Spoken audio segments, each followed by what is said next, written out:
আমার ফেসবুকের প্রিয় সম্মানিত ভিউয়ার্স, আজকে অনেকদিন পর আপনাদের সামনে আমার বসির কিচেন থেকে আপনাদেরকে স্বাগত জানাচ্ছি। আমি গত 2 মাস যাবত একটু কাজের ব্যস্ততার ভিতরে আছি। আপনারা হয়তো জানেন, যারা কৃষি নিয়ে কাজ করেন, বর্তমান সময় হলো রবি সিজন, মানে শীতকাল। এই শীতকালকে বলা হয় কৃষির রবি সিজন। এই সময়ে সারা বাংলাদেশে কৃষি নিয়ে সবাই খুব ব্যস্ত।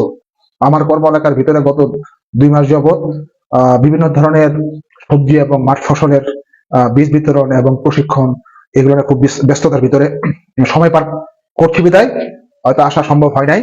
আজকে অনেকদিন পর আপনার সামনে বসে কিচেন থেকে আমি স্বাগত জানাচ্ছি।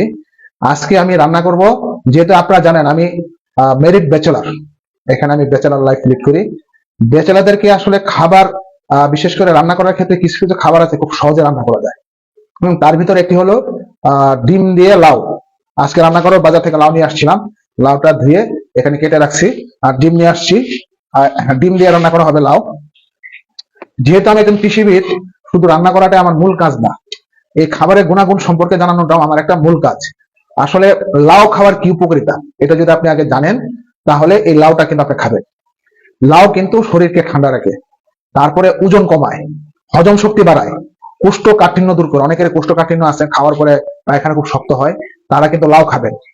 এতে প্রচুর পরিমাণ আপনার জলীয় অংশ আছে, ফাইবার আছে, ভিটামিন এবং খনিজ আছে।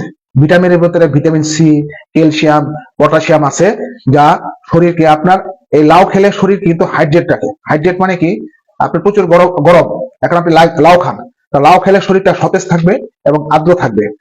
লাউটা কিন্তু আপনার অনেকগুলো পুষ্টির উৎস।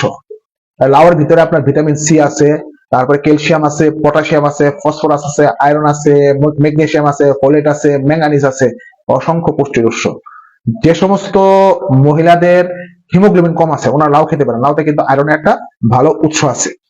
লাউতে অ্যান্টি অক্সিডেন্ট থাকায়, লাউর ভিতরে কিন্তু অ্যান্টি অক্সিডেন্ট আছে, এই অ্যান্টি অক্সিডেন্ট থাকায় শরীরের কোষের যে ক্ষয়টা, এই ক্ষয়টা কিন্তু আপনার রোধ করে, ক্ষয়টা কিন্তু রোধ করে।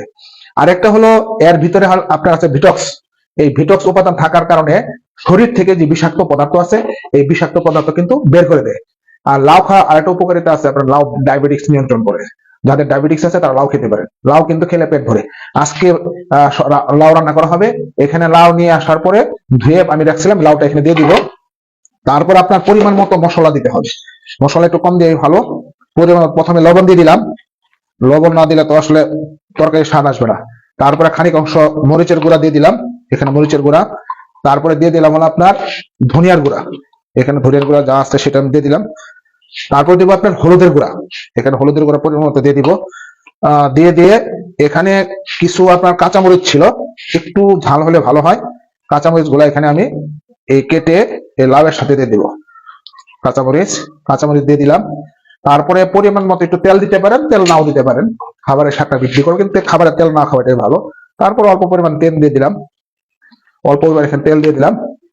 এখন এইটাকে একটা চামচ দিয়ে এই লাউয়ের কুচির সাথে হলুদ, মরিচ, ধনিয়া, লবণ এবং কাঁচামরিচ দিয়ে এটাকে ভালো করে মিক্সচার করব।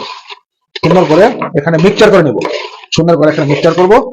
মিক্সচার করে লাউটা একটু হওয়ার পরে ডিম দিলে ভালো। আমি আর করবো না, একসাথে আমি ডিমটা দিয়ে দিব। ডিমটা ফাটিয়ে এখানে দিয়ে দিব, ডিমের মিক্সচারটা দিয়ে দিলাম। আর হলো, লাউয়ের স্বাদ বৃদ্ধি করার জন্য এখানে আমি জলপাই আছে, এখানে জলপাই, 3টা জলপাই আছে, জলপাই দিয়ে দিব। জলপাই থাকলে একটু টক টক ভাব থাকবে, তো খেতে ভালো লাগবে। এখানে 3টা জলপাই টুকরা আছে, এখানে 3টা জলপাই টুকরা আছে, সেখানে দিয়ে দিব। তারপরে এই ভালো করে যে ডিম দিয়েছিলাম, ডিম দিয়ে ভালো করে এখানে মিক্সচার করব। মিক্সচার সহ, এখানে ডিম সহ মিক্সচার সহ এটাকে এখানে এখন চুলাতে বসিয়ে দেব। চুলাতে বসিয়ে এখন সুইচটা দিয়ে দেব। এখন সুইচ দিয়ে দিলাম। কিছুক্ষণ পর আবার আমি কিছুক্ষণ পর দেখবো এটা কি অবস্থা। প্রিয় ভিউয়ার্স, আবার আসলাম। আপনারা হয়তো দেখেছেন আজকে ডিম দিয়ে লাউ রান্না করছি, রান্না বসিয়েছিলাম। রান্না প্রায় শেষ পর্যায়ে, রান্না হয়ে গেছে। আপনারা দেখেন, ডিম দিয়ে লাউ একটু টেস্ট করে দেখবো কেমন হলো আজকে রান্না। ডিম দিয়ে লাউ বাটিতে আজকে দুপুরে খাওয়া হবে। ভাত দিয়ে ডিম দিয়ে লাউ দিয়ে খাওয়া হবে।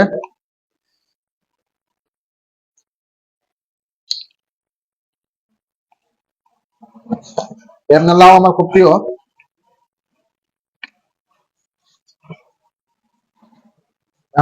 নিজের রান্নাকে নিজে প্রশংসা করা যাবে, ভালো হয়েছে। আপনারা লাউ এর গুণাগুণ সম্পর্কে সবাই জানতে পারলেন। এখন ডিম দিয়ে লাউ রান্না হলো, এখন ভাত রান্না হবে, দুপুরে খাওয়া হবে ডিম এবং লাউ দিয়ে ভাত ইনশাল্লাহ।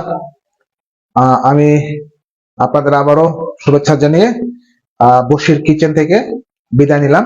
ধন্যবাদ।